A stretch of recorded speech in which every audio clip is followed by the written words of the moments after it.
Okay, students, today we will see trade unionism, which is part of your social history of England. So, now before we go into this exact topic, let us just look at the title. What does the title say? The title says trade unionism. What is trade? Trade is buying and selling of products or goods. So, there is a seller and there is a buyer. The motto of both these groups will be profit. So this is in other plain words business. And the next word is union. What do you mean by union? Union is coming together of people, like we say united we stand. So many people are coming together. So all these traders are coming together. So this fact is very clear here. But here you see this word unionism, ISM. So what does this suffix ism mean? Ism refers to an ideology which is accepted not just by one people but a whole mass. It can even be a state or a country. For example, we can say Hinduism, we can say classism, fascism, communism, socialism.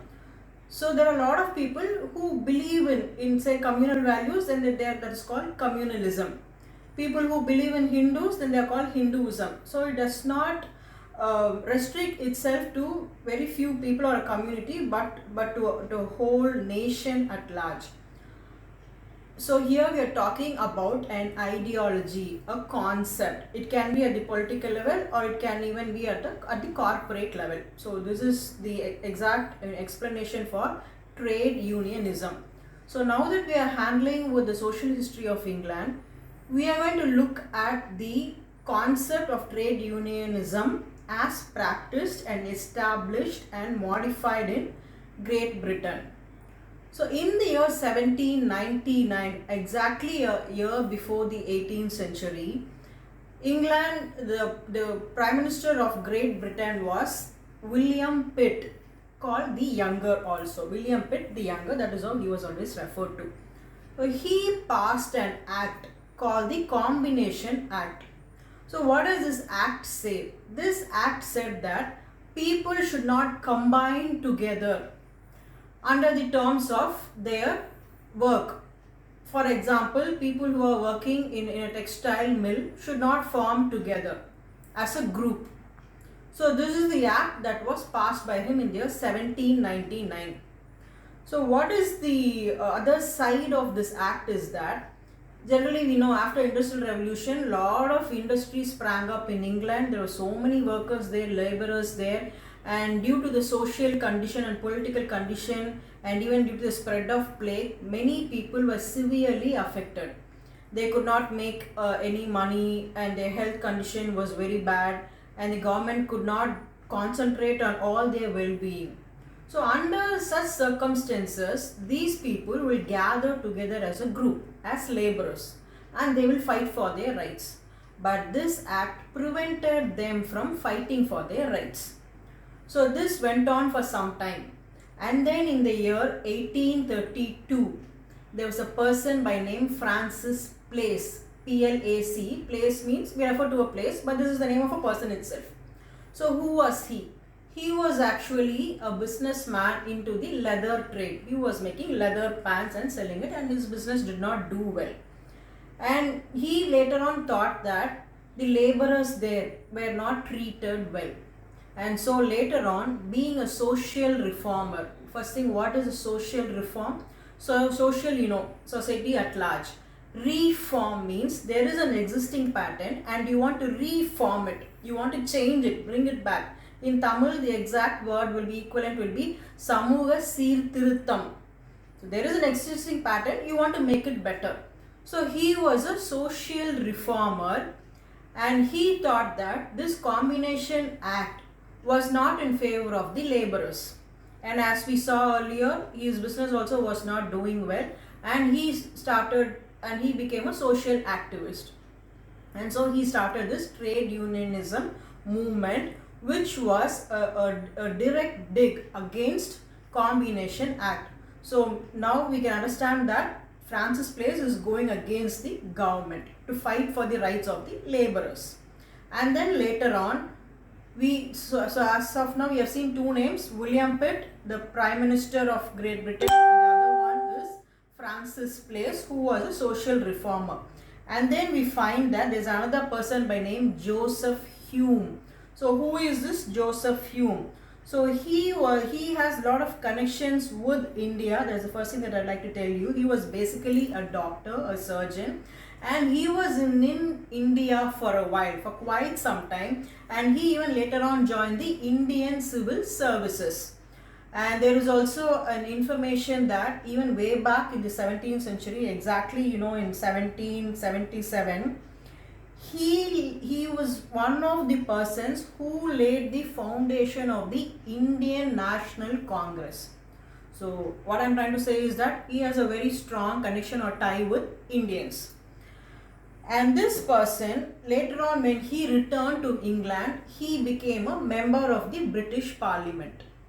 So when he was there as a MP there, it was a House of Commons who commissioned this Joseph Hume to look into this trade unionism concept. And this Joseph Hume, a member of the British Parliament, tried to legalize the trade unions. So this is going against the Combination Act, and he was quite successful at that. And then due to this, later on, so many other laborers, they started their own unions. For example, Annie Besant, I'm sure you would have heard of her name. She was also a social reformer. She was born in Great Britain, but she spent most of her lifetime here in India, and as such, her last few days, she died here in India, exactly in Chennai, Adyar. So she also had very strong ties with Indians. So this is the historical background of the formation of trade unions in England. Now you have an essay in your book. I'll just read it and you can understand it. Trade unionism emerged as an association of workers formed with the purpose of improving the lot of the laborers.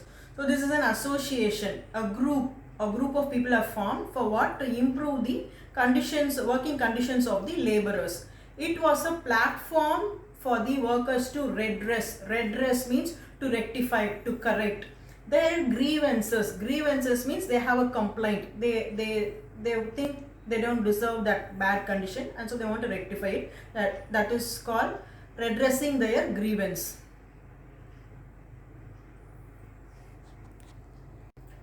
Francis Place is the backbone for the outcome of trade unionism in the 18th century. In 1799 to 18, Prime Minister Pitt, P-I-T-T, passed combination acts declaring that the trade unions were illegal. So as we saw in the year 1799, British Prime Minister William Pitt, he passes that act called the Combinations Act. The workers were left unprotected and denied the rights to form unions. Unprotected, there is no protection for them in terms of some, for example, there is a factory and somebody is working there, the laborer gets hurt, or maybe an accident took place within the factory premises. The managing director or the owner of the company will say it is your personal problem and I will not take care of it. That means he is unprotected. And denied the rights to form unions. Denied means not giving permission. They're not giving permission for what? To form trade unions. You would have watched a lot of films, there are a lot of laborers there. They'll have a leader. If there's a problem, all of them will join together. They'll go fight against their managing director. So a typical condition. So here the Prime Minister does not want that kind of a situation to arise, and that is why he prevents people from forming unions. So the workers fought against the Combination Acts under the leadership of Francis Place. So on the one hand, you have the government, the Prime Minister who has passed the Combination Act. On the other hand, you have the laborers suffering, going unprotected, not getting their benefits, and as their leader, there comes this man, Francis Place. Consequently, the House of Commons appointed a committee under the chairmanship of Joseph Hume, allowed the workers to form unions. So, as I told earlier, on the one hand, you have the government, who want to implement, who want the Combination Act to continue. But on the other hand, you have the laborers under the leadership of Francis Place telling that they do not want the Combination Act and that they want to form trade unions. So now what can the parliament do? They are choosing a parliamentarian. And who is that parliamentarian? Joseph Hume. So who is this Joseph Hume? As I told earlier, he is the one who lived in India and who was instrumental in sowing the seeds of the Indian National Congress. So this Joseph Hume was given the responsibility of mediating between the government and Francis Place. And as a result of this committee, generally if there's a problem, a government will form a committee under one man's leadership, and then they'll have to analyze the situation, discuss with the experts, talk to both the sides, and then they have to come up with a solution. So that this Joseph Hume did, and he came up with a solution and said that trade unions can be formed. That way trade unions become legal. Trade unions were legalized. What is the difference between legal and illegal? Legal is the government has given you permission to do it. When the government does not give you permission and still you do it, then that is called illegal. That is almost a crime for which the government can inflict any penalty on you. Trade unions were legalized. After 1829, efforts were made to unite smaller groups into larger organizations. So in the year 1799, the Combination Act was passed. Nearly 30 years after that, in the year 1829, trade unions were legalized. So it took them 20 years to legalize the trade unions. Just imagine for these 30 years how much the laborers would have suffered. The untiring efforts of Robert Owens were at the back of the Grand National Consolidated Trade Union. So far we saw William Pitt, the Prime Minister, Francis Place, and then Joseph Hume, a parliamentarian who was in India for a while. And then now we see another name, Robert Owens. And this person was running a factory, a textile mill in England. And he realized that his laborers need to be protected, being a philanthropist. Philanthropist means looking beyond your own personal profits. He looked into the conditions of the laborers, wanted to do something good for them, and he also took efforts to form. So far there are only trade unions, and now what is he forming? He is forming the Grand National Consolidated Trade Union.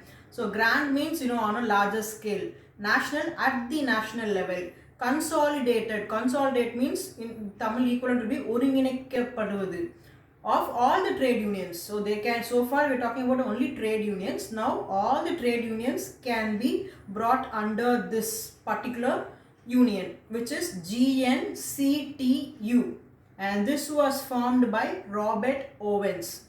Thus trade unionism had become an accepted mode of life in the factories, mines, railways and agriculture. So the first organizations to join this union were people working in the factories. Mines, if you need coal or iron or even gold, you will have to dig a deep tunnel under the surface and just go beneath work and then come out. So this is a very dangerous job, and people who go underneath the earth, there is no guarantee that they will come out in a very healthy condition. So these mine workers had to be protected. And then railways, people work for the railways. Agriculturists, basically farmers. So you would have watched on TV, especially during this corona time, a lot of people say we were all affected, mill laborers were affected, they want to go back, migrants want to go back to their city, they want to go back to their state. So now the government is concentrating on their welfare. So for which they have to join together as a group and fight for their rights. In 1872, agricultural laborers formed a union. So nearly after several years, agricultural laborers, farmers are forming a union. In 1888, with the effort of Annie Besant, match workers formed the trade union. So, Annie Besant, who lived in India, who founded the Theosophical Society, she formed a union for the welfare of the match workers. Gas workers formed their union in 1889. 1921, the railway trade union was formed. So far we've seen 4 segments, and all these people have formed their own trade unions. And then you could see that people in the white collar jobs, refers to doctors, lawyers, actors and journalists. What is the difference between those people and these people is that they are not that very educated. They don't belong to a privileged section of the society, whereas these people, doctors, they're educated, they have a degree, they have their practice and they are used to a very sophisticated way of living. The same applies to lawyers, actors and journalists. All of them, most of them will be educated people belonging to the elitist layer of the society.